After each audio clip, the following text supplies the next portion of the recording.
Okay, salamat kayo. Maayong gabi kanatong tanan. Labi na sa mga atong mga kauban sa Catholic Faith Defender, mga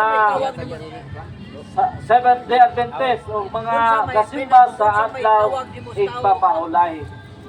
Unang ganiha atong nausibaran nga lisod yung kayo pamatud-an makaigsunan ang Sabado alang sa mga Kristiyanos. No? Ngano man, tungod kay ang Biblia, klaro kayo nga Biblia o klaro po kayo nga mabasa sa Biblia.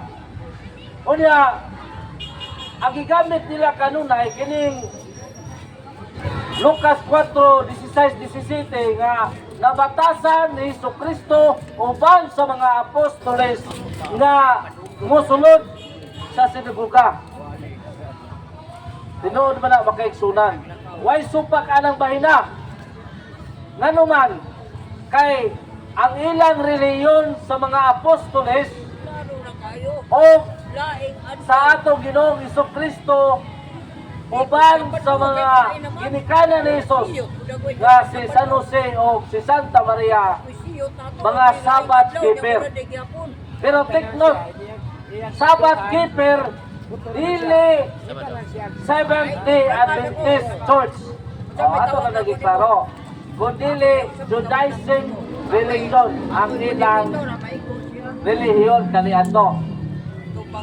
Now, usa mahitabo nga dili naman Judaism ang atong Ginoo. Klaro man kayo makaigsunan sa Biblia sa dihang Judaism pa si Kristo, giamong-amungan sa mga Sabbath keeper ang atong Ginoo. Wa siya nakaantos, nagtukod siya o iyang kaugalingon na simbahan. Asa mabasa Mateo 16:18. Klaro kayo. Ang atong Ginoo nagikan sa Judaism religion, nagtukod siya iyang kaugalingon na simbahan. Ya, Judaism gyapon na siya. Nga nagtukod man siya iyang kaugalingon na simbahan. Unya karon, kung atong tanawon ang Biblia makaigsunan, klaro kayo nga ang mga apostoles dili na sila mga Sabadista. Sa usang rason makaigsunan, atong tanawon ang Juan Kapitulo 9 versikulo 22. Mao kadto ang gitubag sa iyang ginikanan tungod kay nahatlok sila sa kadakuan sa mga Hudyo, kay kini sila nagkasabot nga bisan kinsa nga muila kang Hesus nga mao nga Kristo dili na pasudlon sa simbahan. Unsa to? Kung kinsa ganito muila nga si Hesus, Pag-ingon nga sunod, muila nga si Hesus mao ang Kristo dili na pasudlon sa simbahan nga ilang nabatasan. kung nakay kapresenta, Wala makaigsunan. Kunya, diya una, ang mga 70 Adventist o uban pang nagsimba sa adlaw ipapahulay. Nagto man ni, na si Jesus mao ang Kristo. isublion ang Munang, dili na rin pa sudlo dito sa nabatasan nga adlaw ipapahulay. Kay tungod kay nagtudlo na ni, nga si Jesus mo ang Kristo. Dili man ang malalis makaigsunan.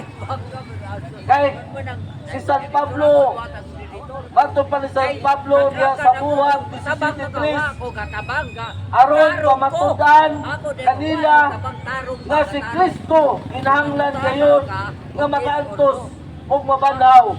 Ingon si Pablo, kining Hesus nga akong gisulti kaninyo mao ang Kristo.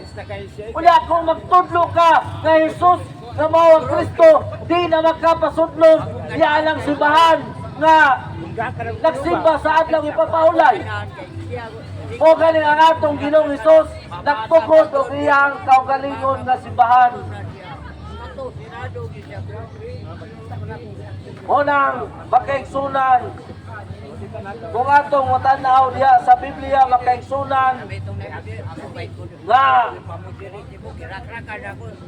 diha sa Hebreo Kapitulo 4 versikulo 7 ngadto sa 8, kung nakahatag pa si Josue og hustong paulay, dili na unta maghiskot og laing adlaw nga ipagpahulay. Muna makaigsunan, nanay laing adlaw. Usabay laing adlaw. Ang mga apostoles makaigsunan, unang nanimba sa dihang si Jesus na banhaw.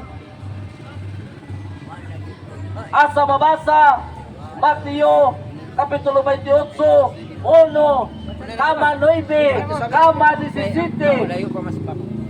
Matod sa Biblia, Pispirim atong sabati, Wilik este, enfermera sabati, Pilit Maria Magdalena, et litra Maria, Persong Socolorum.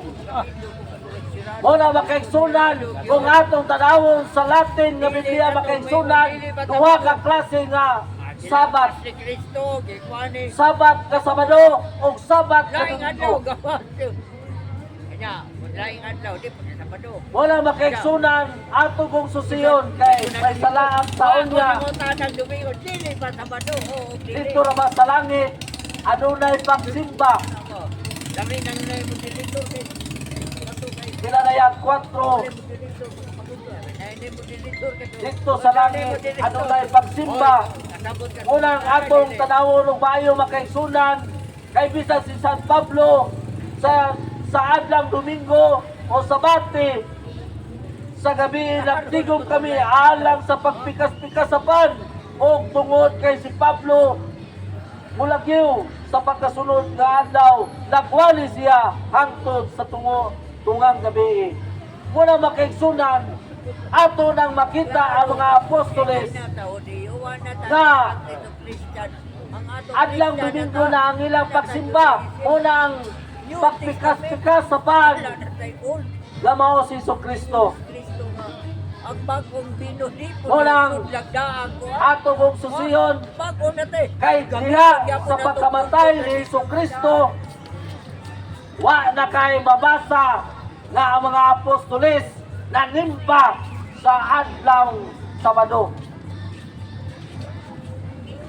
Ang mga apostoles unsay gibuhat kara adlaw na ang ilang pagsimba makaigsunan sumala dinhi sa Biblia kay sumala ni San Pablo Roma Kapitulo 14 versikulo 5, adunay tao nga nagtuo nga may mga adlaw nga mas pilindon kaysa ubang adlaw o may nagtuusap nga ang tanang adlaw managsama lang ang matag usa angay paghimo kung unsa ang iyang pagtuo ang husto at tubangan sa Dios.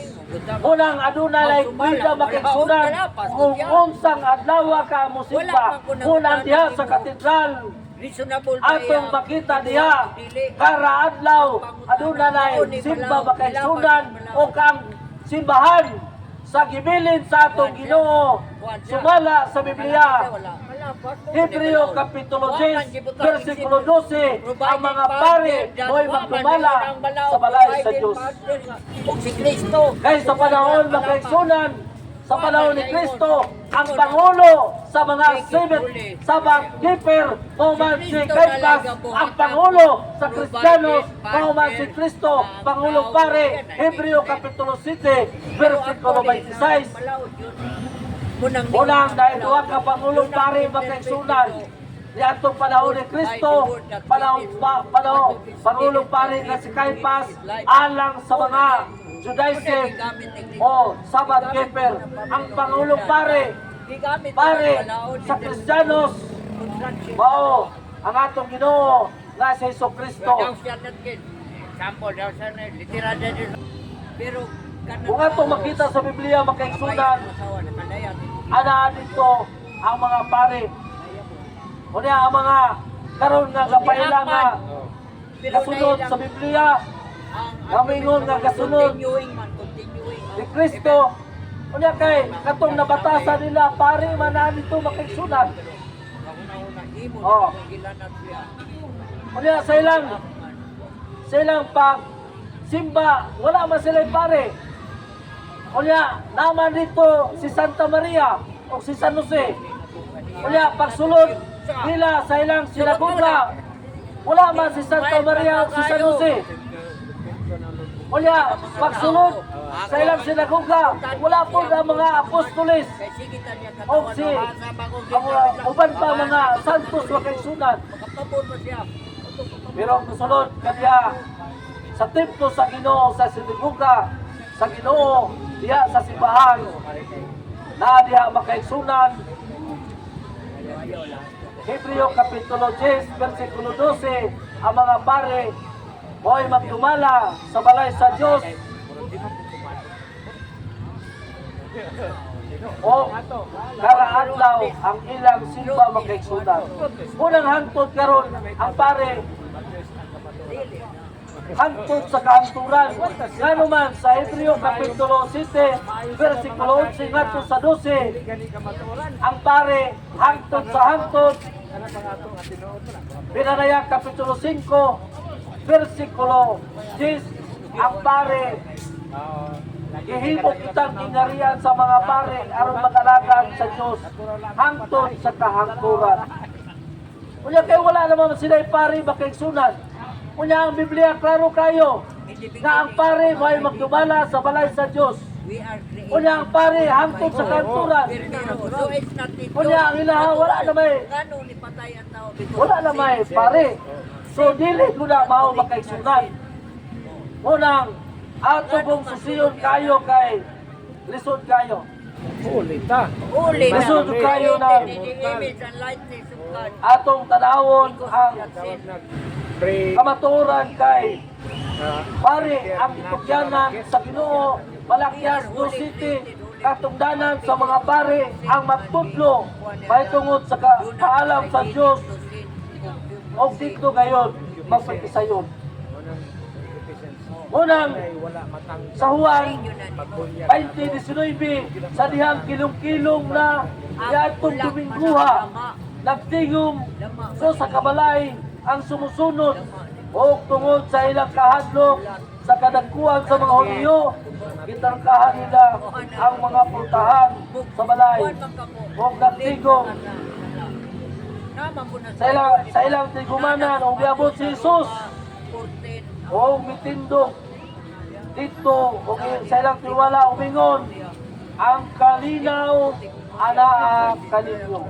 Unang ato gunang mabasa makaigsunan Sa Roma 5. kami unang pare ang kalinaw anaa kaninyo. Biblikal mga kaigsunan nga usang adlaw nga Domingo dili adlaw nga Sabado. Unya, sa unang Korinto 16:2 kada Domingo ang matag usa kaninyo magahin og kantidad gikan sa inyong kinitaan liguman ninyo kini aron sa pag-abot ko diha maandam na ang inyong tinabang. O sa to bato ni San Pablo nga usa ka paring Katoliko Roma Kapitulo 15 versikulo 6 si Pablo usa ka pare gilubong dito sa sementeryo sa kilid sa simbahang Katoliko.